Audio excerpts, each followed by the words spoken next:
Hello दोस्तों, आज के वीडियो में हम देखेंगे कि मानव भूगोल के मूल सिद्धांत का वाला जो ज्योग्राफी बुक है उसका पहला चैप्टर ही है हम लोग का मानव भूगोल।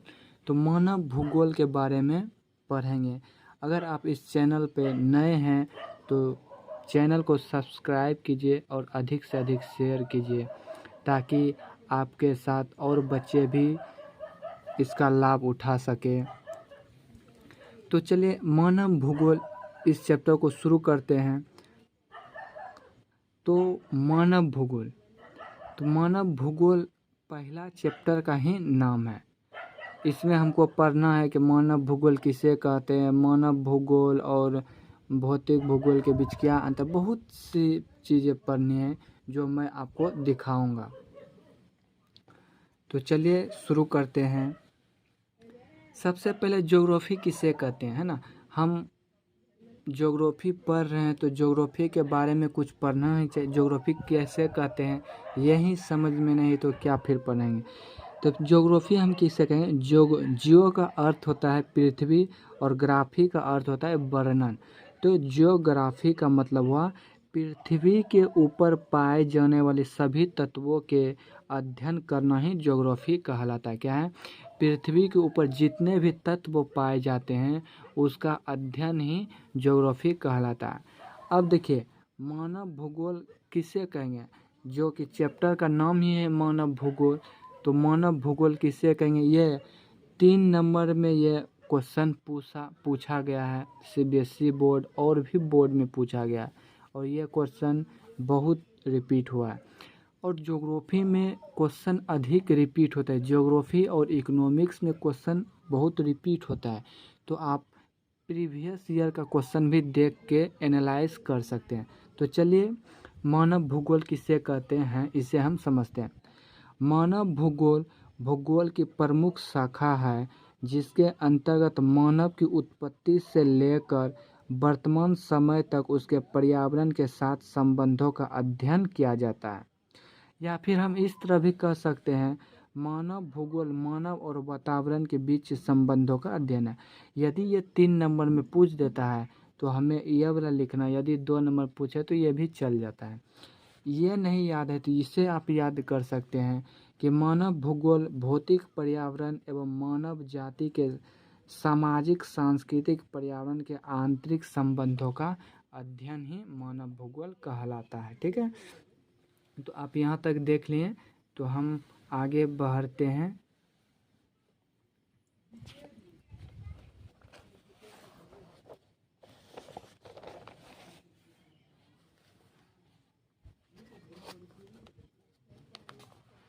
ठीक है, तो अब हम आगे देखते हैं।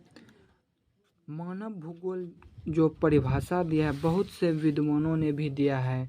तो आपको बता दूं कि जिन जिन विद्वानों ने मानव भूगोल को परिभाषा किया, यह हर साल यहाँ से क्वेश्चन बनता है कि डेफिनेशन दे देता है और पूछ लेता है यह किसका कथन है या फिर इसके बारे में पूछ लेता है। तो आपको यहाँ से ये वाला तो आपको याद रखना ही रखना है क्योंकि यहाँ से क्वेश्चन बनता है।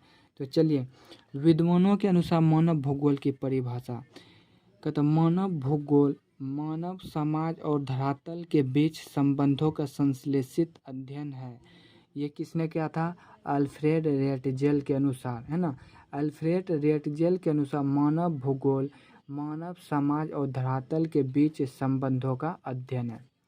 अल्फ्रेड रेटजेल ने मानव भूगोल की परिभाषा में संश्लेषण पर जोर दिया है।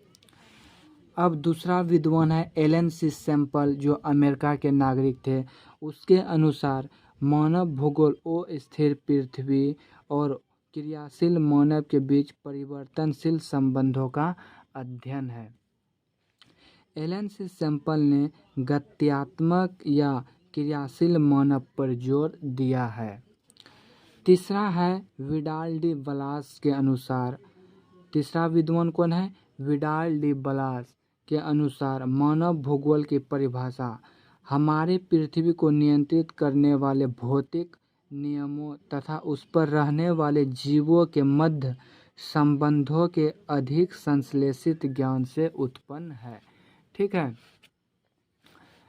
विडाल डी बलास जो कि एक अमेरिकी नागरिक थे, ने मानव भूगोल की परिभाषा में मनुष्य के संबंधों की एक नई संकल्पना प्रस्तुत की है।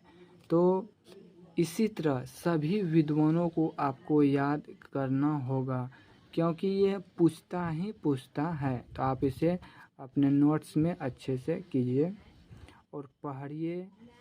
उम्मीद है आप अच्छा करेंगे और आगे बढ़ते रहेंगे, और इस चैनल को सब्सक्राइब कीजिए और अधिक से अधिक शेयर कीजिए।